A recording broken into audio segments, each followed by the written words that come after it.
train de nous flouer. Oui. Alors, nous sommes en train de perdre complètement les manettes. Il faut rétablir. Il faut rétablir la courroie de négociation. Oui. Et il faut aller directement, quitte à ce que Moscou nous pose ses conditions directement. On discute et on voit ce qu'on peut prendre. Parce que n'oublions pas que dans, ils avaient appelé ça quoi là, l'ensemble des résolutions, n'est-ce pas, que la Russie avait mis sur pied et l'Union européenne avait refusé. Ils avaient émis aussi leur motion, un plan de paix, de paix. Et tout ça, c'est les États-Unis qui assuraient la médiation, qui jouaient, qui disaient non, ceci n'est pas bon, ou alors qui allaient dire que non, ce n'est même pas ceci, c'est ceci. Donc, ils ont tout intérêt. Moi, je dis, ils ont tout intérêt parce que Moscou reste ouvert. Moscou a dit la seule chose qu'ils ne peuvent pas mettre sur la table de négociation, c'est tout ce qui touche l'intégrité et l'honneur de la Russie. Mais tout le reste là, c'est négociable. Voilà. Alors, le constat, il est là. Tous les dirigeants européens passés en parfum accordent leur violon aujourd'hui. Voici ce que déclare par exemple Giorgia Meloni.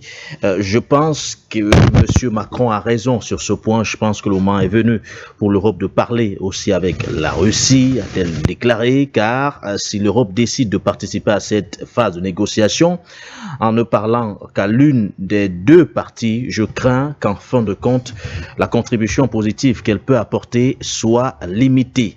La dirigeante italienne a suggéré que l'Union européenne nomme par exemple un envoyé spécial chargé de mener la conversation au nom des 27 membres de l'Union européenne. Elle n'a toutefois pas proposé le nom de cet envoyé spécial. Alors, on change de ton. Mais que faut-il attendre de ce changement de posture de la part de l'Union européenne, patient parfum d'homme? À demi-mot, l'Union européenne commence à accepter sa défaite. C'est un réveil brutal de l'Union européenne face à la réalité de la défaite réelle de l'Union européenne sur le théâtre d'opération ukrainien. Défaite, capitulation pour vous et pas prise prise en compte peut-être de la complexité de la résolution de ce conflit, puisque certains seraient dit que l'Union européenne a enfin pris connaissance que la résolution de ce conflit ne serait pas aussi évidente qu'elle ne le paraissait d'ailleurs bien avant. Il y a 2 temps. Oui. Dans l'attitude de l'Union européenne, et vous allez voir qu'en fonction que vous trouvez dans l'un des temps, vous avez une attitude de l'Union européenne qui est comme elle est. Au moment où nous avons les États-Unis qui sont dirigés par M. Joe Biden, le leader des démocrates, qui pousse à fond et qui est en accord avec les faucons occidentaux, dont européens, pour infliger une défaite stratégique à la Russie, le ton des leaders européens était un ton que nous connaissions. C'est-à-dire, jusqu'au dernier Ukrainien, nous sommes prêts à soutenir M. Zelensky à mener cette bataille.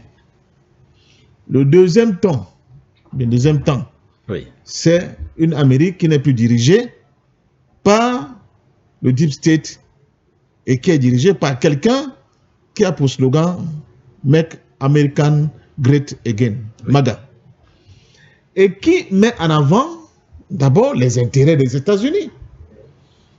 Et ce type, dont je vous avais dit quand je le vois, chez lui, il a des bons, ça en fonction des intérêts africains, du moins bon et du très détestable, toujours en fonction des intérêts africains. Lui, il ne s'embarrasse pas de scrupules. Il dit ouvertement aux Européens, vous ne me servez à rien. Nous avons perdu la guerre. Moi, je vais négocier avec Poutine. Et dans la réminiscence de ce que les Européens pensaient être les États-Unis, certains ont continué à bloquer en disant non, il est hors de question de négocier avec Poutine, il faut continuer la guerre, espérant même pouvoir convaincre Trump, n'est-ce pas, de continuer sur ce chemin qui était devenu un cul-de-sac stratégique et géopolitique. Trump leur dit non, mais vous êtes des rigolos. Je me souviens de cette passe d'armes entre le Premier ministre anglais, M. Keir Starmer, et Donald Trump. C'était de très belles images. Où Keir Starmer, il s'agite, il hurle, il dit non, vraiment, il faut tout faire pour battre la Russie. Bon, Keir Starmer lui dit, Donald Trump. Tranquillement, Oui. Monsieur Keir Starmer, sans les États-Unis d'Amérique, est-ce que tu peux tenir face à la Russie? En rigolant. Oui. L'autre dit que non, nous sommes non, parlons mieux. Est-ce que tu peux, si je m'écarte, tu peux faire face à la Russie? Vous voyez? Tout était dit, là, en quelques mots, Oui. pour dire que l'Europe ne vaut absolument rien. Ce sont les États-Unis qui tiennent vraiment la manette s'il faut une confrontation avec la Russie et avec la Chine. Or, le conflit a évolué. Beaucoup évolué. Sur le plan économique, la Russie ne s'est pas écroulée. Oui. Vous vous souvenez de monsieur le ministre de l'économie de la France qui disait, vous allez voir, dans quelques semaines, ils seront à genoux. Comment s'appelait encore l'idiot là? Bruno Le Maire. Comment? Bruno Le Maire. Bruno Le Maire. Bon, voilà, on ne sait pas où il est aujourd'hui. Voilà, il n'y a pas que chez nous au Cameroun que les gens peuvent boire le fofo. Je crois que lui, c'est un adepte du fofo parce qu'il n'a pas tous ses ménages en place. Et nous avons vu aussi que la Russie était capable d'avoir des alliances inattendues. Par exemple, les troupes nord-coréennes qui sont venues à la rescousse de la Russie pour dégager les forces européennes, les mercenaires européennes, n'est-ce pas, du saillon de Kursk. Et là, l'Europe a commencé à se dire, attention, on pense que ces gens-là sont seuls. Non seulement ils sont très puissants, mais en plus ils ont aussi de puissants alliés. Mais jusque-là, les diplomates et les stratèges européens n'étaient pas encore arrivés à la conclusion totale que dans cette affaire-là, honnêtement, il faut qu'on commence à envisager, à discuter avec Moscou. Alors là, Trump leur a sorti le dernier joker. En réalité, dans cette affaire-là, c'est quand Trump décide qu'il va s'attaquer au Danemark à travers le Groenland, que tout s'écroule. Toutes les certitudes européennes s'écroulent. Pourquoi? Ça veut dire que, l'Europe ne peut plus compter sur le temps. Parce que le temps, c'est qui? Ce sont les États-Unis. Deuxièmement, les temps vont être très durs pour l'Europe parce qu'elle commence à décrocher violemment. Sur le plan économique aujourd'hui, en Europe, ce qu'on constate, c'est que ça ne va plus. Ils ont délocalisé leurs fleurons de leur industrie ailleurs, surtout en Chine. La Chine est devenue la manufacture du monde. Ils ne peuvent plus. Sur le plan militaire, ils ont tenté de se mettre en mode économie de guerre, mais la Russie a comment dire ça, un siècle d'avance sur eux, ils ne peuvent plus rattraper. La dernière démonstration, c'est le missile Orishnik. Orishnik, n'est-ce pas? Voilà, qu'on appelle... Capable de porter des ogives nucléaires. Voilà. Parce que c'est tellement le rapport que les gars de l'OTAN sont de l'autre côté de la frontière, donc en Pologne. Et les Polonais leur ont fait ce que les gars, maintenant vraiment, arrêtons de bavarder. C'est pas possible ce que nous on a vu et on a entendu. Donc à partir du moment là, qu'est-ce que reste à l'Europe? C'est de tenter une pirouette pour dire, bon, dans cette affaire-là, comme Trump n'est plus avec nous, dont les Américains ne sont pas avec nous, on est obligé nous-mêmes de prendre notre destin en main en venant négocier directement avec Poutine. Mais ils vont négocier avec Poutine pour dire quoi? C'est ça le problème. Je vous ai dit sur ce plateau. Dans une guerre... Justement, tout le monde se pose la même question. Qu'est-ce qu'il faudra mettre dans ce qu'on qualifie aujourd'hui de dialogue, d'échange, de pourparlers, surtout quand l'Europe dit vouloir s'inviter à la table des négociations, des pourparlers, là où Washington et Moscou ont déjà suffisamment avancé, patient parfendum.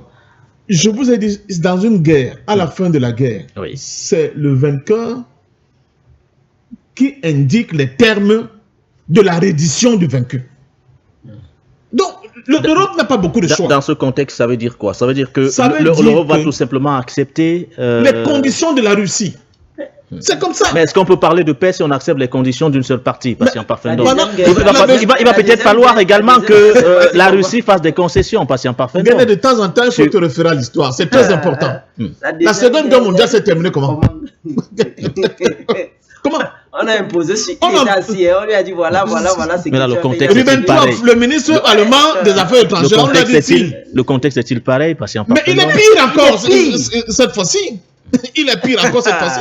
Il est d'autant plus pire que les autres peuples du monde se réveillent et ils n'attendent pas l'Europe. Ils n'attendent pas que l'Europe se reconstruise. Vous savez pas ce qui se passe en Indonésie aujourd'hui. Vous savez pas ce qui se passe en Malaisie. Même au niveau de la Corée du Sud, les gens commencent à dire, attention, cette affaire-là, peut-être qu'il est de bon ton qu'on se rapproche plutôt de l'axe Moscou-Pékin. Parce que le centre du monde s'est déplacé et on fait semblant de ne pas le voir. Les médias mainstream continuent d'alimenter des tonnes de mensonges sur la capacité de l'Occident à continuer à diriger le monde. C'est faux et archi faux. Oui. Donc, à partir de ce moment-là, je pense que... Mais cette Europe-là, la voyez-vous discuter aux conditions de Moscou, patient Parfendom? Elle est obligée. Exclusivement. Le doyen même a parce que là... l'image du départ du doyen Nguéné.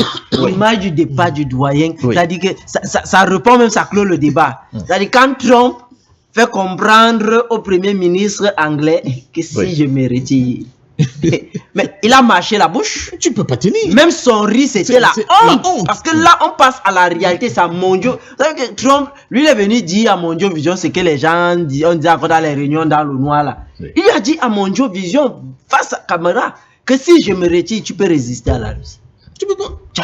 Voilà, il y a également des exigences côté européen, le déploiement d'une force de maintien de la paix au niveau de la frontière, et ça pour garantir justement le respect de cessez-le-feu, les garanties de sécurité, que l'Europe négocie aujourd'hui avec les États-Unis, ça c'est également une exigence de Volodymyr Zelensky, patient Parfendom. Attendez, il n'y aura pas. C'est vrai qu'il y a des exigences de part et d'autre, mais il y a quand même certains points sur lesquels on peut se montrer beaucoup plus flexible, en revenant bien sûr sur la position de Moscou. Il n'y aura pas de déploiement de soldats européens en Ukraine. Il faut oublier ça. Oui. Il faut oublier ça. C'est que la Russie a refusé hier, elle ne peut pas l'accepter aujourd'hui, quelles qu'en soient les conditions. Ce qu'il faut, c'est qu'il y aura, c'est la dénazification qui a commencé et, n'est-ce pas, la démilitarisation de l'Ukraine. Ça, c'est clair. L'Ukraine doit être un pays neutre. Et les territoires qui ont déjà été conquis par la Russie, dont le Donbass, par exemple, il faut qu'on oublie, elle ne rentrera plus dans le giron de l'Ukraine. Donc, c'est ça les termes de la négociation. Et je pense que, et quand je regarde même, parce que les Russes ils sont de fins stratèges, je ne peux pas, chaque jour j'apprends. Vraiment, quand je lis, je sculpte, je regarde comment ils procèdent. Pourquoi la Russie n'a jamais pensé à éliminer, par exemple, comment vous appelez le comédien là, le président ukrainien, Zelensky? Pourquoi ils n'ont jamais pensé à l'éliminer? Moi, je pense que parce que Zelensky fait leurs affaires. Comment ça? Zelensky a permis à la Russie, à travers tout le cinéma, n'est-ce pas, la comédie d'Hollywood que l'Occident présentait, d'affaiblir sérieusement l'Europe sur le plan militaire. Sérieusement, non seulement militaire, mais aussi sur le plan financier. Et les renseignements russes savaient très bien qu'autour de Zelensky, il n'y a que de petits bandits corrompus, voleurs, qui vont du premier coup s'acharner sur la petite aide européenne qui tombe dans leur escarcelle pour les détourner à leur propre fin. Actuellement, l'Europe ne sait plus quoi dire à leur propre opinion. Pourquoi on a dépensé tant de milliards? Pourquoi on a dépensé tout notre arsenal? On l'a mis à disposition de ce gars. C'est pour quel dividende? Pour quel résultat? Donc je crois que tout cela, on n'est pas encore à la fin de la partie. La Russie continue de pousser ses pions, n'est-ce pas, sur l'échiquier, tranquillement. Mais ce qu'on peut constater, c'est que les think tanks européens sont en train de dire à leurs décideurs politiques, la partie est terminée. Il faut que nous soyons présents à la table de l'édition. Parce que la France, là, je sors par là, une seconde. La France, pendant la Seconde Guerre mondiale, a été à la table quand il fallait que les Allemands, Keitel, qui représentait l'Allemagne, le maréchal Keitel, signe la reddition de l'Allemagne. Mais vous savez pourquoi? C'était grâce à la Russie. De Gaulle était complètement perdu, il ne savait pas quoi faire. Il allait trouver un leader socialiste français, je crois que c'est Jean Jaurès, ça va me revenir, qui allait voir Moscou et plaider auprès de Staline que vraiment Moscou dit il n'y a pas de problème. Moscou donne Staline donne les ordres au maréchal Zhukov et dit il faut que les Français soient sur la table quand l'Allemagne va signer la reddition. De telle manière que quand Keitel entre dans la salle et trouve, je crois, de là de Tassigny qui représentait la partie française, il crie au scandale. Il dit franchise, il dit que non, non. On dit monsieur, assieds-toi. Et signe. Donc c'est ce qui risque de se passer parce que les Européens ont compris que les négociations continuent ouvertement et honorablement entre Moscou et Washington. Et eux, ils sont complètement hors jeu. Et là, je sors par une image, c'est la poignée de main entre Vladimir Poutine, dont la CPI de l'Europe pourchassait. Le mandat d'arrêt. Et Le mandat d'arrêt pèse toujours Donald sur Trump, Vladimir où, Poutine. en territoire américain, à Alaska, qui était un ancien territoire russe, Oui. tout le symbole est là. Ça montre que c'est entre nous deux, les deux grands, que nous allons une fois de plus traiter du sort et de l'avenir de l'Europe. Et ça, je pense que au niveau des Européens, ceux qui font encore semblant de réfléchir ont bien compris le danger qui est en train de guetter à leur porte. Si nous faisons l'erreur de décider d'une part de rouvrir le dialogue avec la Russie et d'autre part de procéder de manière désorganisée, nous rendrions service au président russe Vladimir Poutine, a déclaré Giorgia Meloni lors bien sûr de sa traditionnelle conférence de presse de Nouvel An. Nous avons ce problème depuis le début, trop de voix s'expriment, trop de formats. Ça serait quoi l'idéal aujourd'hui? Parce que bien qu'on parle de l'ouverture d'un dialogue, on a l'impression qu'au sein de l'Union européenne, il y a toujours des voix, je vais dire quoi, qui n'arrivent pas à parler, ou du moins, il y a toujours des dirigeants qui n'arrivent pas tous à regarder dans la même direction. Il y a des pros, entre guillemets, pro-russes au sein de l'Union européenne, et il y a bien sûr ceux qui brillent par cette attitude va-t-en-guerre. Alors, on a l'impression que le plus gros défi également sera de pouvoir, je vais dire quoi, rassembler toutes ces voix divergentes, docteur Essoussi.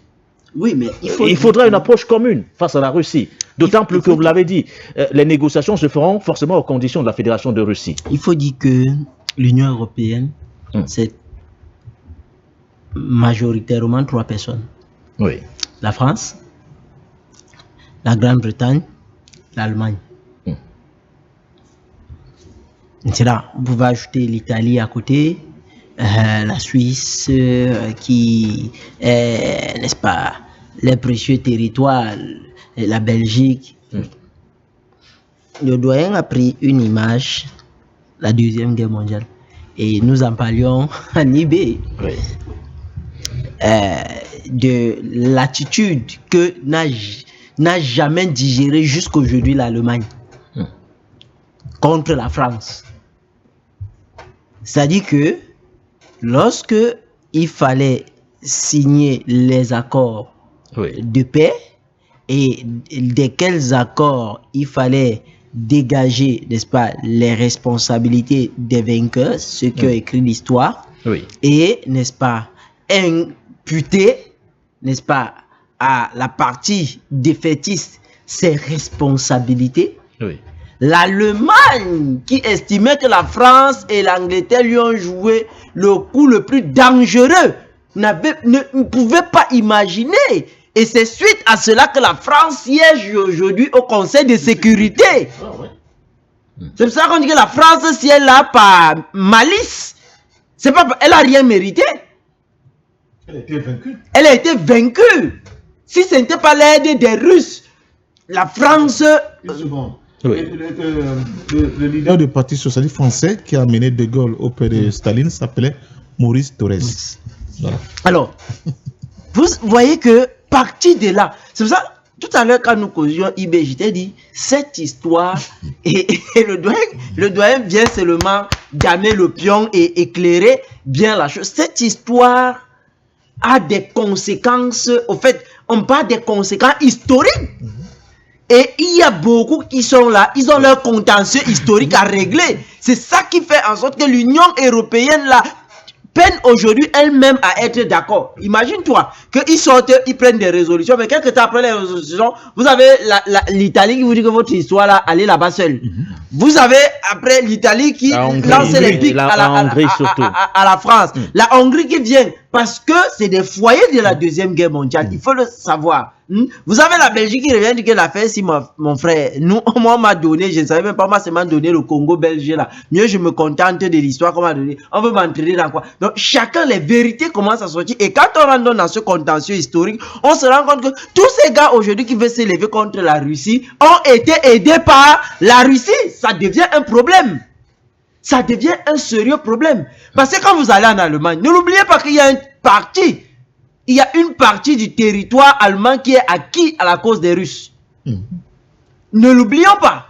Rentrons seulement dans la guerre froide, les phénomènes du mur de Berlin et tout jusqu'à la chute. On va comprendre beaucoup. Nous, et le doyen a quelque chose d'important, c'est que On fait même les débats là parce que quelquefois, quand on n'a rien à faire, on va écouter les médias de mainstream là et c'est eux qui ils vont nous endormir, robobiner, je sais pas. Ils formatent nos oreilles souvent et on pense que ces gars sont quelque chose, ils ont encore. Mais quand tu vas au fond, je causais avec un aîné, un parrain académique, lui, qui connaît très bien la Russie parce qu'il est diplômé et doyen honoraire aujourd'hui en Russie et Ukraine. Parce que c'est même, il parle ça mieux que le Bassa, qui est sa langue. C'est-à-dire, il parle l'ukrainien, le russe mieux que ces langues-là. Il me disait que laisse l'histoire là que les médias là vous racontent. Nous, on connaît, c'est mon deuxième village aujourd'hui. J'y vais au moins 4 fois par an. Il te dit que en Ukraine, là, en pleine Ukraine, tu demandes à un Ukrainien, il te dit que l'histoire là, vraiment, on ne sait pas ce que Zelensky fait là-bas. C'est des réalités. C'est-à-dire que si on lance aujourd'hui un référendum, on demande aux Ukrainiens, qu'est-ce que vous pensez? Il te dit que la majorité sont pour la Russie.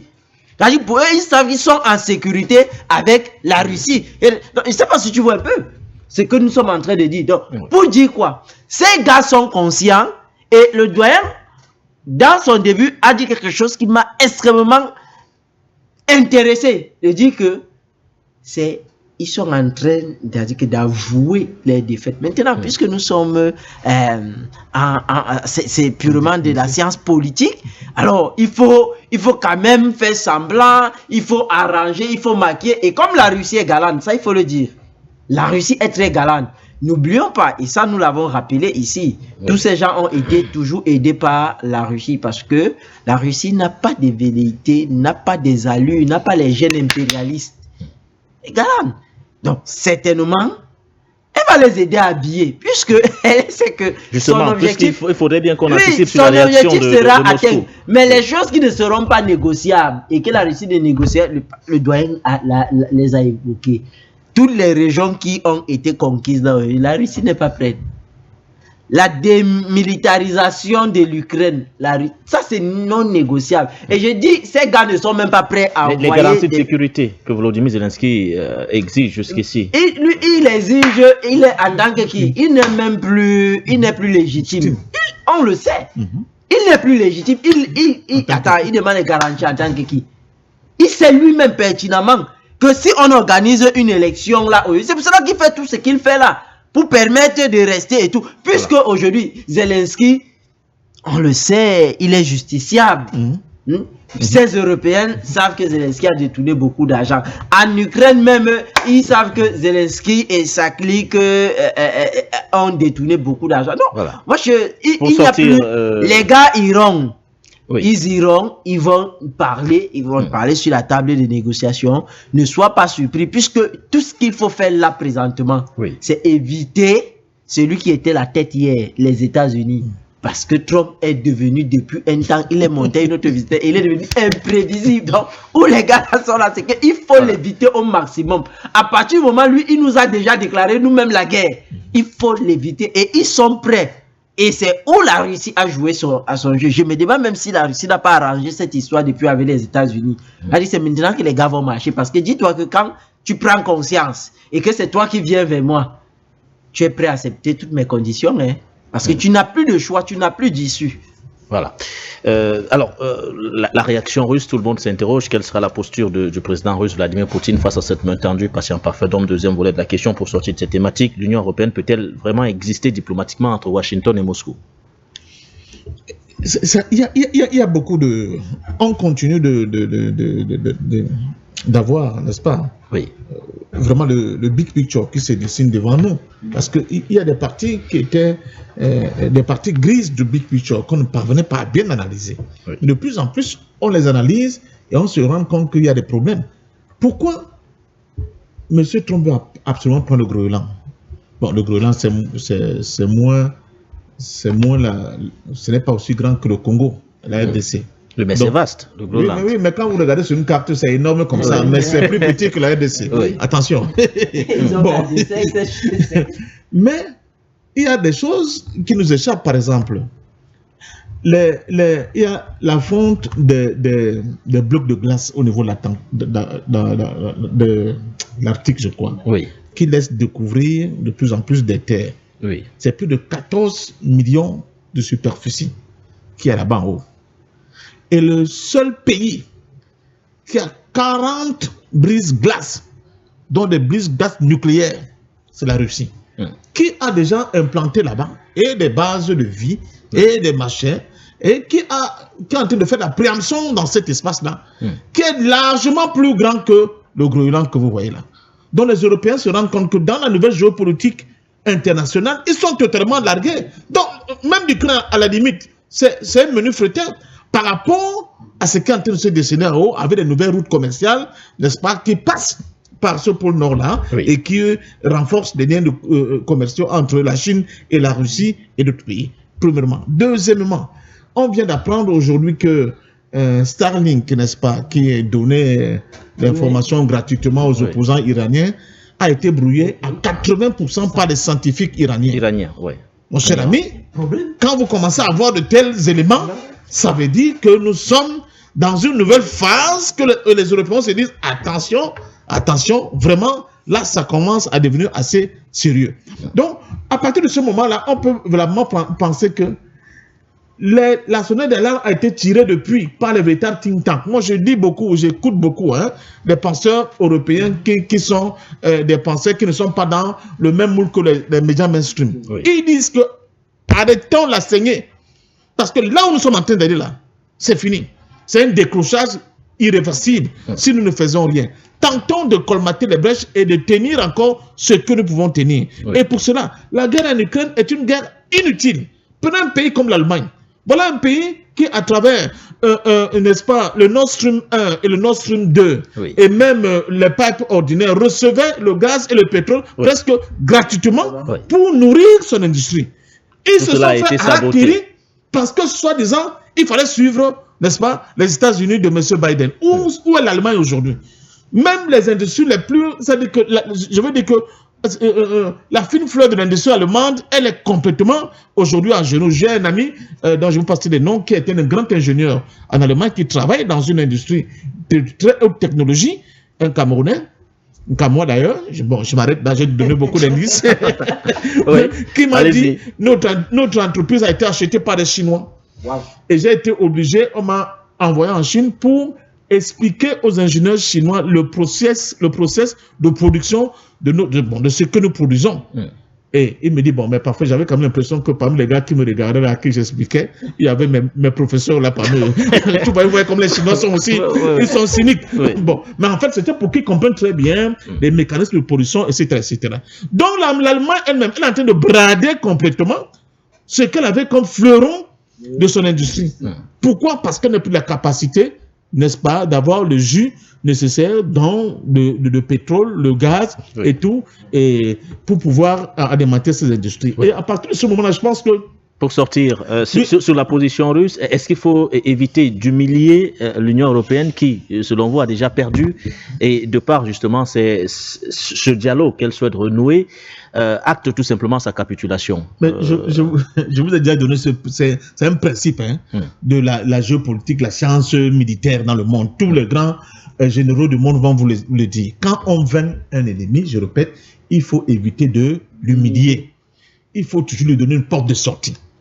Il faut être moins arrogant en cas de victoire. Quand vous êtes victorieux, soyez moins arrogant et, c'est-à-dire, aménager une porte de sortie pour que votre adversaire ne soit pas totalement humilié. Et je pense que les Russes ont d'expérience, n'est-ce pas, de plusieurs décennies de guerre, siècles de guerre, et ils ont, n'est-ce pas, des stratèges d'un très haut niveau qui seront comment adoucir, aménager la défaite occidentale sans que cela ne paraisse comme quelque chose d'assez violents comme l'Occident a l'habitude de tenter de le faire par rapport aux autres. Merci à vous, messieurs. Nous allons avancer rapidement en évoquant bien sûr la deuxième thématique de ce soir, en rapport avec ces exercices militaires conjoints des BRICS+. Nous sommes au large du Cap en Afrique du Sud. Ces exercices dénommés Wheel for Peace 2026 sont notamment sont coordonnés par la Chine. Autour, bien sûr, de Pékin, nous retrouvons d'autres puissances comme la Fédération de Russie, l'Iran, les Émirats Arabes Unis ou encore l'Afrique du Sud. Alors, que faut-il savoir déjà de ces exercices militaires conjoints qui ont notamment démarré le 10 janvier dernier et qui se poursuivent, et ce jusqu'au 16 janvier prochain. Nous faisons le point dans cet événement et juste derrière, nous allons d'ailleurs questionner la nécessité et la pertinence de tout ce qui se passe du côté d'Afrique du Sud. Un balai naval inédit au large de Simonstown. Depuis le 10 janvier, les eaux sud-africaines servent de théâtre aux premières manœuvres militaires du bloc des BRICS+. Son nom de code, Wheel for Peace 2026, un exercice qui réunit la Chine, la Russie, l'Iran, les Émirats et l'Afrique du Sud pour des simulations tactiques et une mise en réseau des flottes. Mais le timing ne doit rien au hasard.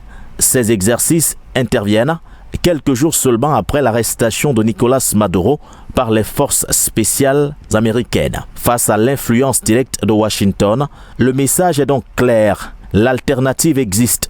Si l'ampleur des manœuvres reste modeste, c'est la capacité de coordination entre ces nations sous supervision de Pékin qui marque un tournant. Officiellement, il s'agit de lutte contre la piraterie. Officieusement, les BRICS+ affirment leur autonomie stratégique. Un signal fort envoyé à l'Occident, la mer ne sera plus un domaine réservé. Alors, le monde est-il en train de basculer dans une nouvelle ère de confrontation frontale? Il y a donc quelques jours, vous l'avez d'ailleurs vécu sur les antennes For You Media Africa, l'arrestation spectaculaire de Nicolas Maduro au Venezuela par les forces spéciales américaines créait une onde de choc planétaire. Ce soir, la réponse donc des pays émergents ne s'est pas fait attendre.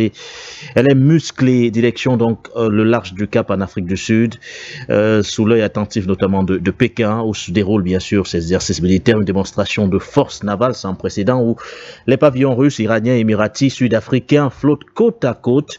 Officiellement, il s'agit bien sûr de sécuriser les routes maritimes. Officieusement, compte tenu du contexte, l'objectif pourrait être bien sûr celui d'envoyer un message à Washington.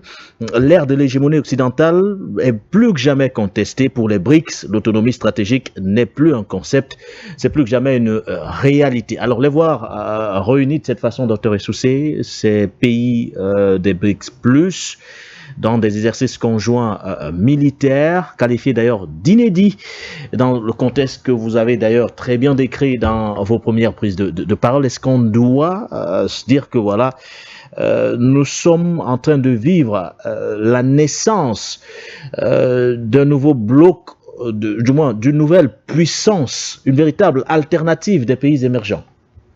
Il faut dire que dans, n'est-ce pas, la coutume militaire, les exercices comme ceux-là sont normaux et réguliers. N'est-ce pas, chez les fantassins, on va souvent parler du chant des tigres, n'est-ce pas? C'est des exercices normaux et réguliers pour ne pas perdre les automatismes, n'est-ce pas, en cas d'attaque ou de guerre. Ça, il faut déjà le souligner. Donc, maintenant, à partir comment je vais dire, des conventions et des accords que les États entretiennent entre elles, ils ont ce qu'on appelle souvent des exercices, n'est-ce pas, conjoints, n'est-ce pas, qui permettent, même chez nous ici ça se fait, vous avez eu des exercices Biongo 2000, vous avez des exercices dernièrement au large avec les Brésiliens et autres. Donc, c'est des exercices qui sont réguliers. Maintenant, il faut dire que, juste que nous sommes à un moment où le contexte le contexte dans lequel on est un contexte de basculement et de fortes tensions où à tout moment, tout peut survenir. C'est-à-dire, on s'est levé, et on est allé dormir un dimanche. Le matin, on s'est levé que les premières informations nous disaient que Maduro était aux États-Unis. Oui. C'est-à-dire que nous autres ici, je veux dire, personne n'a vu ça arriver, cette méchanceté, n'est-ce pas, arriver. Les 19 minutes avant, des dires du chef de l'État nigérien, M. Tinubu, on annonçait que le Nigeria sera bombardé. Donc, vous voyez un peu, aujourd'hui les choses vont vite. Alors, il faut donc, il y a des exercices qui sont à caractère dissuasif. Oui. Donc, un exercice comme celui-ci, à partir du moment où le monde est en train de changer, de basculer, il bascule, c'est-à-dire qu'aujourd'hui, la force économique et militaire s'est déportée du côté des communistes, s'est déportée vers une autre ligne. Et on assiste donc à quoi? À un affaiblissement total, n'est-ce pas, du côté occidental, le nord. Donc toute l'Europe est à terre. Celui qui peut encore parler aujourd'hui et résister, c'est-à-dire faire un véritable challenge des géants, c'est les États-Unis, il faut le dire. Mais il a qui autour? C'est ça le problème dans les... Vous savez, la guerre, c'est les alliances. Il a qui autour? Ses alliés d'hier sont très faibles aujourd'hui et ne représentent plus quelque chose. Parce que quand vous avez une ligne comme la Chine, la Russie, wow, c'est costaud. Ajoutez à ça la Corée du Nord, l'Iran, c'est très costaud. Et le doyen le rappelait tout à l'heure. C'est qu'on ne pouvait pas imaginer. Et je suis sûr que jusqu'à présent, ils sont soit en train, dans des églises, en train d'être délivrés, soit ils sont dans des réunions en train de chercher. C'est-à-dire que l'Iran a pu brouiller le réseau satellitaire que nous connaissons, le puissant réseau Starlink. Pratiquement, peut-être parce qu'on est doux et que c'est les gens là qui nous disent que c'est à 80%, doyen, mais je pense parce que ça les donne des sueurs froides. L'Iran, on ne parle pas de la Russie, on ne parle pas de la Chine, on dit l'Iran. Et dites-vous que cet Iran-là, il y a quelques temps, on a dit qu'il faut l'arme nucléaire. Le doyen... L'Iran d'ailleurs subit le doyen maîtrise, je crois que quand vous dites qu'il faut l'arme nucléaire en si peu de temps, on ne fait pas l'arme nucléaire en 6 mois. Ça veut dire qu'il en a déjà. Ça veut dire qu'il en a déjà. C'est un message.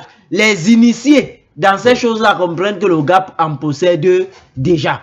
Alors, quand vous voyez donc un exercice comme celui-là, et nous avons il y a le gars de la Corée, quand tu vois l'axe Corée du Nord, Chine, Russie, Iran, les BRICS, Inde, Brésil, ne l'oublions pas, nous en parlions.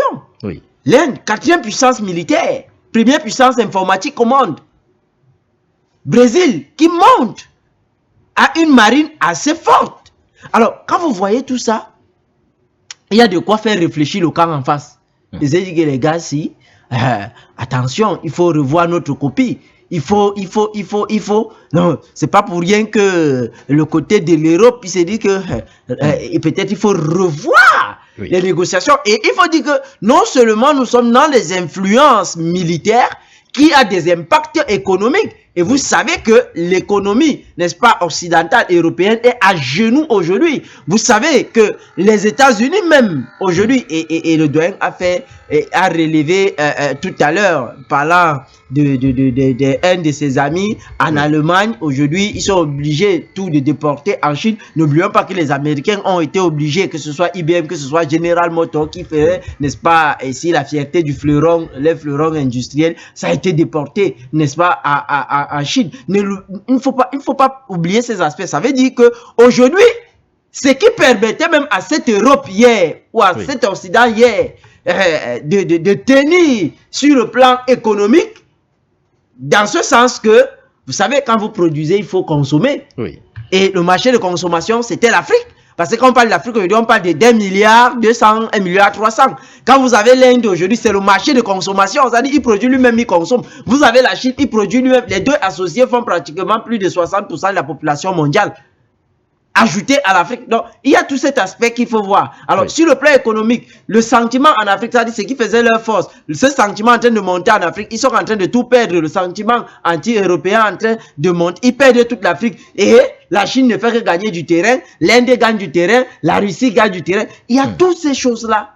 Quand ça se passe, les gars se disent, parce que ne voyons pas seulement le problème ukrainien. Oui. Ça, ce n'est que peut-être ce qui les permet le point de contact. Oui. Mais il y a bien d'autres choses. Donc, pour dire qu'un exercice militaire comme celui-là donne des sueurs froides. Parce que hier, on n'avait pas ces exercices conjoints, c'est-à-dire entre ces forces-là. Alors aujourd'hui, qu'est-ce qui se passe? Ne l'oublions pas seulement. On voit en Afrique du Sud, il y a eu cet exercice, je crois, sur la mer, tout dernièrement, où la Corée s'est amusée. Ils disaient qu'ils étaient en train de tester quoi là-bas, et ça a fait comment chez les voisins. Et les voisins ont commencé à crier que voici le gars, s'il veut déjà me finir. Encore que Kim Jong-un est toujours en train de faire des tests. Il n'est pas loin d'un schizophrène, non. Le jour. Donc, il y a des situations comme celle-là, pour terminer, qui amène à réfléchir. C'est la raison pour laquelle toi et moi avions ri quand le comédien allemand ou bien le ministre de quoi a dit, il y a un ministre en Allemagne qui a dit qu'ils peuvent intercepter le missile Oreshnik. Est-ce que c'est là, il blaguait seulement ou c'est un nouveau humoriste qui est né? C'est-à-dire que même la France, c'est-à-dire sur le classement qui est mieux placé, le Royaume-Uni n'a jamais osé dire qu'ils vont intercepter. Lui dit qu'ils vont intercepter. Je ne sais pas avec quoi. Alors, patient parfum d'homme, exercice militaire inédit des BRICS plus en Afrique du Sud. Peut-on parler d'un poids, d'un contrepoids face justement à l'activisme américain? Deuxième volet de la question, sommes-nous là les témoins de la naissance justement d'une nouvelle puissance, véritable alternative des pays émergents? Mais ce que nous pouvons constater quand même, c'est qu'il y a quelque chose de nouveau qui est en train de se produire, c'est-à-dire que les dynamiques, ce que vous pouvez appeler les déplacements des plaques tectoniques, sont réels. C'est-à-dire que l'OTAN n'a plus la primauté de ces manœuvres navales entre amis. Il y a, comme je vous le dis, à travers les BRICS, un déplacement d'un pôle de pouvoir. Et les BRICS le font savoir à travers ces manœuvres militaires navales pour donner selon le tocsin et dire carrément à l'OTAN moribonde, dont on ne comprend toujours pas pourquoi elle continue d'exister dans cet Occident, que vous n'avez plus le monopole, n'est-ce pas, de la capacité militaire navale dans le monde. Et que toute agitation venant de votre part fera face à un bloc des BRICS qui, elle aussi, va défendre ses intérêts. Parce que c'est ça le fond du problème. La canonnière avait pour rôle d'accompagner les diplomates dans la conquête des espaces. Des espaces politiques, des espaces territoriaux et des espaces commerciaux. C'est comme ça. Donc, la nouvelle donne géopolitique mondiale à travers les BRICS montre, n'est-ce pas, pointe du nez, comme on dit, pour dire aux Américains et aux Occidentaux, les choses ne seront plus comme avant. Et vous avez les États-Unis qui ont arraisonné un pétrolier bâton pavillon russe, mais bon, là-dedans, il n'y avait que 2 Russes comme membres d'équipage qui ont d'ailleurs été libérés. Le reste était constitué d'Ukrainiens, je crois, de Vénézuéliens et des Colombiens, des choses comme ça. Donc, là, c'est un acte de piratage. Et les Américains le font parce qu'ils estimaient qu'ils donnaient l'impression qu'ils avaient, sur le plan militaire et sur le plan naval, la flotte la plus puissante au monde. À travers ces exercices, c'est pour leur dire de se calmer un peu, parce que les autres aussi, de plus en plus, avec ce qu'ils nous montrent avoir, sont capables de faire face aux États-Unis. Bon, je parle des États-Unis parce que j'ai dit que l'Europe, elle est déclassée. Il suffit d'un petit Poséidon russe pour qu'on raye complètement la Grande-Bretagne de la carte. Bon, voilà, c'était missiles nucléaires sous-marins. Alors, donc, je crois qu'il y a ça. Mais moi, ce qui me choque beaucoup plus dans ce que je vois, les Zoumangane, c'est par exemple les Émirats arabes qui font partie de l'équipée de leur participation vous pose problème? Oui, ça me pose problème parce que je me dis, voilà des gens qui n'ont que l'argent qu'ils ont pu théoriser à partir de la vente de leur pétrole. Oui. Qui n'ont pas un grand territoire, qui n'ont pas une grande population, mais qui jouent déjà dans la cour des grands, alors que mon Afrique, le continent africain, mettons l'Afrique du Sud de côté, les gens continuent de rêver. On continue d'avoir les gens comme Tinubu, qui sont à plat ventre devant Trump quand Trump le dit « Je vais venir bombarder le nord de ton pays dans 2 minutes ». Que peut bien faire Tinubu quand il reçoit les menaces de la part de Donald Trump, patient parfum d'homme? Vous croyez que les Émiratis n'ont pas reçu de menaces en disant les Américains leur disant de se désengager du groupe des BRICS? C'est une question de volonté politique et de courage politique. Moi, j'aimerais bien voir des manœuvres pareilles, n'est-ce pas, impliquant les pays du Golfe de Guinée. Oui. Nous avons la capacité de le faire. Nous avons l'Angola, nous avons le Cameroun, nous avons le Nigeria et d'autres pays. Nous avons les moyens. Qu'on cesse de vendre notre or en contrebande aux Émiratis. Nous pouvons nous-mêmes vendre notre or sur la place internationale, hein, docteur Sousset. Ouais, là, quand même, ça pose un problème. Il y a le scandale au Cameroun. Le scandale au Cameroun. Scandale au Cameroun. On beaucoup d'argent. 15 tonnes d'or, alors qu'on ne déclare que je crois 23 tonnes et 23 kilogrammes. C'est pas possible. Comment vous voulez qu'avec des comportements pareils de la part de nos dirigeants, nous serons capables aussi de monter en puissance et d'arriver à ce niveau? C'est ça. Toutes nos richesses sont bradées comme ça par une élite corrompue, vraiment une bande de prébendiers qui se comportent dans nos pays comme des gens qui étaient en terrain concours, bien comme des touristes qui viennent de temps en temps piller ce qu'ils peuvent piller et partir. Et je vois dans les Émiratis, là, un petit pays, un petit bloc comme ça, parce que là-bas, il y a des gens qui ont haute estime de leur pays et de leur nation, qui sont capables de jouer dans la cour des grands. Je dis que nos États peuvent aussi valablement organiser des manœuvres militaires navales comme celle-là, avec nos propres moyens, parce que nous sommes suffisamment riches, et suffisamment que nous ayons, n'est-ce pas, de véritables patriotes à la tête de nos États. Parce que ce qui se passe là, oui. Pour sortir doyen. Je sors par là. Ce qui se passe là. Nous allons aller au standard. Nous voyons seulement la confrontation avec les États-Unis, avec l'Europe, mais nous oublions que nous-mêmes, si nous ne sommes pas capables, nous aussi, de commencer à nous positionner, je suis désolé de le dire, nous serons, comment dire ça, la bête sur laquelle tout le monde viendra se pète, et pète autant pour moi. Et là, c'est extrêmement dangereux pour l'avenir de nos enfants. Ben, je dis bravo à l'Afrique du Sud, sauf que je vous assure, ça me laisse quand même un point noir au cœur de voir que l'Afrique vraiment ne peut pas comprendre les enjeux du monde et voir que ce qui se passe là est extrêmement triste pour nous. Et pourtant, les Émirats arabes unis font partie justement de ces, du moins, participent à ces exercices militaires, à peine 12 millions d'habitants, de toutes les façons. On comprend mieux. Voilà. 12 millions d'habitants, vous avez dit? À peine. Donc, ce n'est même pas la ville de Kinshasa. Ouais. Alors, ce n'est même pas la ville de Kinshasa. Alors, nous allons prendre Marc au standard. On accorde une quinzaine de minutes à nos téléspectateurs avant de conclure l'émission. Marc, bonsoir et bienvenue. Bonsoir, M. Nguéné. Je voudrais dire bonsoir au docteur Sousset et au grand frère Passandom. Moi, personnellement, avec tout ce que vous venez de dire aujourd'hui, les deux sujets sont des sujets vraiment importants pour nous, Africains. Mais je me pose la question de savoir, avec tout ce qui est en train de faire comme bouleversement par rapport au nouveau ordre mondial qui est en train de se mettre en place, quelle est notre place? Que fait l'Union africaine? Est-ce que l'Union africaine pense à tout ça? Parce que l'Union européenne est en train de chercher sa place. Et nous, quelle est notre place? Moi, j'ai entendu dire officieusement que le Groenland aujourd'hui cherche à faire un référendum pour s'approcher de la Russie.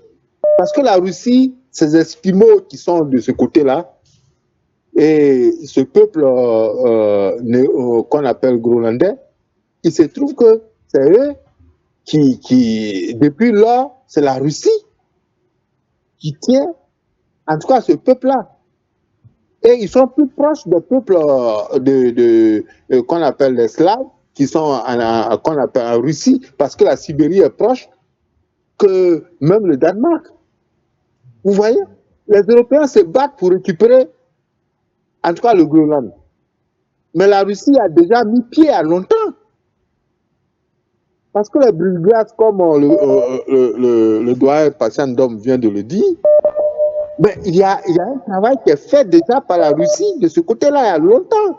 En Sibérie, jusqu'à ce côté-là, les terres qui sont là-bas dans les glaciers, la Russie a pris tout ce coin-là il y a longtemps. Donc actuellement, officiellement, j'ai entendu dire que cette population-là est en train de faire, afin de faire un référendum pour couper l'herbe sur le pied des Américains qui sont très loin d'eux. Vous voyez? Donc tout ça, la Chine et la Russie ont déjà mis pied de l'autre côté. Mais il se trouve que ceux-là parlent peu, mais ils travaillent beaucoup. Mais les Occidentaux, leur problème, c'est qu'ils parlent beaucoup, mais déjà, avant qu'ils ne mettent pied, c'est déjà fait. Même au début. Pour sortir, Marc. Là. Voilà, je vais finir pour dire ceci. Avec tout ce qui est en train de se faire par rapport à tout ça, et nous, Africains, quelle est notre place? Nous allons rester là comme ça, et puis le monde va se réformer, et puis nous, on n'aura pas de place, ni rien du tout, et nous serons seulement que, qu'on appelle, je veux dire quoi, une partie du monde, un grand continent, où les gens vont aller seulement prendre nos ressources, comme vous le dites. Non, il va falloir que, en tout cas, nous qui sommes les panafricanistes, nous nous mettons en place, nous nous mettons vraiment tous ensemble pour voir si l'Union africaine doit être dissoute, pour mettre quelque chose en place pour que nous puissions lutter pour notre part et nos progénitures. Voilà là que je voulais m'arrêter. Merci à vous. Marc, alors nous avons M. Chance également qui est au standard. Bonsoir et bienvenue. Bonsoir M. Nguéné, bonsoir à vos invités, bonsoir à votre équipe technique infatigable. Moi, je pense que les deux sujets sont vraiment très proches aujourd'hui, M. Nguéné. Si je dis ceci, c'est parce qu'on voit bien que l'Union européenne, pendant ces derniers jours, se trouve comme l'adage, le serpent qui est en train de s'avaler par sa propre queue. C'est ça, et ceci étant dit qu'on voit bien que les États-Unis, qui est la tête de l'OTAN, est en train de se prendre vraiment aux autres pays, si je peux le dire, aux pays européens, qui se trouvent vraiment sans défense contre la Russie. Et pourquoi maintenant ils veulent s'asseoir à table pour essayer de bien penser la situation avec la Russie et l'Ukraine, parce qu'ils ne veulent pas se trouver entre le marteau et l'enclume. Il n'y a aucun autre choix à faire. C'est le seul choix qu'ils ont, de négocier avec l'Ukraine, d'accepter. S'ils avaient essayé d'économiser tous ces milliards qu'ils ont mis à fournir d'armes à l'Ukraine, ils auront pu essayer de au moins avoir quelques bases sur leur armée. Ils ont passé tout le temps à acheter des armes aux États-Unis, qui fabriquent les armes et leur vendre, et maintenant les États-Unis se tournent contre eux. Ils n'ont pas grand choix que d'essayer de négocier avec la Russie, parce que la guerre va bientôt commencer. Ça, on le sait déjà. Il y a des sous-marins nucléaires qui sont en train de faire les patrouilles dans les eaux de Groenland, si je peux le dire. Et sans aussi le support des Britanniques et d'autres comme les Néerlandais, l'Amérique n'aurait pas pu prendre le bateau, le Marina, le pétrolier qui a été envahi par piratage. Parce qu'on sait bien que les services secrets britanniques et aussi la navale britannique ont fourni du support et de logistique pour essayer d'attaquer ce bateau. Donc, M. Nguéné, l'Europe se trouve entre le marteau et l'enclume, comme je l'avais dit. Ils n'ont qu'une seule solution, essayer de revoir la situation en Ukraine pour ne pas essayer de crumbler. Mais c'est trop tard, si je peux donner mon avis, c'est trop tard pour eux. Et le fait que maintenant on voit les BRICS de ce côté qui sont en train de faire leur exercice naval conjoint, Moi, je me demande, Monsieur Nguéné, et je demande aussi à vos invités, qu'est-ce que l'Afrique attend pour essayer de s'unir? Je sais bien que le doyen en avait parlé, mais il est grand temps qu'on puisse faire quelque chose. On a l'exemple de l'AES qui a déjà son armée de plus de 5000, si je peux le dire. Pourquoi ne pas essayer de construire sur ça? Merci beaucoup, Monsieur Nguéné. Je ne vais pas prendre la parole de trop. Bonne soirée à vous, à vos invités. Votre équipe est infatigable, c'est Shams de l'Angleterre. Shams de l'Angleterre, merci à vous pour votre contribution ce soir. Monsieur Larbi, vous êtes également avec nous au Standard. Bonsoir et bienvenue. Bonsoir, mes salutations, Monsieur Nguéné. Je vous salue grandement. Je vais essayer d'aller très vite dans mon intervention, dans ma contribution. Je salue grandement le président, Monsieur Serge Espoir Matomba. Je salue grandement Monsieur Essoussé et notre doyen, Monsieur Patient Parfendom. Donc, je souhaitais dire 2-3 mots sur les deux thématiques. Donc, sur la première thématique qui concerne donc l'Europe, qui veut maintenant négocier avec la Fédération de Russie, donc le président Monsieur Poutine. Je trouve ça dégradant à un point, comment vous dire, c'est vraiment désolant de voir ce cirque organisé, orchestré par l'Europe, après avoir été mis de côté par la grande puissance des États-Unis. Donc le président des États-Unis, Trump, excusez-moi, mais je ne peux pas le qualifier de monsieur, cette personne-là. Je ne peux pas le qualifier de monsieur. Donc je dirais juste son nom, Trump, et son gouvernement, qui ont largement le dessus sur l'Europe et qui vassalisent l'Europe, donc sont toujours des vassaux de l'Europe. Ils resteront des vassaux de l'Europe. Ça, c'est clair et ça, c'est sûr. L'Europe n'a aucune force. Et tout en et particulièrement la France qui veut se donner une force, se donner une place sur la place internationale qu'elle n'a plus et qu'elle n'aura plus jamais, parce qu'elle a tellement perdu de sa neutralité envers tous les conflits qui se déroulent dans le monde, qu'elle n'a plus de parole de paix. À l'époque, peut-être, je dis bien, qu'ils avaient une direction politique qui envisageait beaucoup plus le dialogue et la paix, mais aujourd'hui, on voit très bien que les temps ont changé et la France ne ressemble plus à la France des années 70-80. Ce n'est plus la France d'avant qui, comme je vous dis, était sur une ligne de paix, d'apaisement, et aujourd'hui, on voit très bien qu'ils sont plutôt belliqueux, rageux, et à la botte, à la solde des grandes multinationales et vassales à la fois des États-Unis. Donc, moi, je pense que, bien évidemment, comme l'a dit notre cher doyen, Monsieur Patient Parfendom, que, bien sûr, la Russie ne va pas les humilier à un point grossier, parce que ce n'est pas le genre de la Russie, ce n'est pas le style de la Russie, mais croyez-moi bien qu'ils méritent bien d'être humiliés. Ils méritent vraiment d'être humiliés parce que ils ont été très très très belliqueux envers la Russie, envers la Fédération de Russie et le peuple russe qu'ils dénigrent.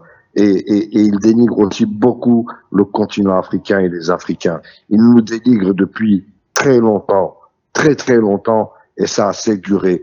Donc, vivement l'émancipation du continent africain. Espérons que des puissances telles que la Russie, la Chine, l'Iran et d'autres pays du BRICS essayent de nous donner, de nous vendre de la technologie qu'on achètera bien sûr et qu'il ne sera pas obsolète. Pour sortir, monsieur Sachez Larbi. bien que, oui, pour sortir très rapidement, il faut bien savoir que les États-Unis ne commercent jamais leurs armes car elles sont toujours obsolètes, que ce soit les avions, que ce soit tout type d'armes. Donc, il ne faut pas commercer avec les États-Unis. Et dernier point, donc sur les États-Unis actuellement pour le Groenland et pour du moins c'est comment dire le forfait qu'ils veulent faire sur le Groenland. Moi, je pense que les BRICS, ils font bien de faire cet exercice militaire, mais je reste dubitatif quant à la participation des Émirats arabes unis. Voilà. Donc, vive l'AES, vive l'émancipation du continent africain. Je vous souhaite une bonne fin des programmes. Merci à vous. Merci pour votre accueil. Bonne soirée. Merci à vous, Monsieur Larbi. Monsieur Basson, vous êtes avec nous. Bonsoir et bienvenue.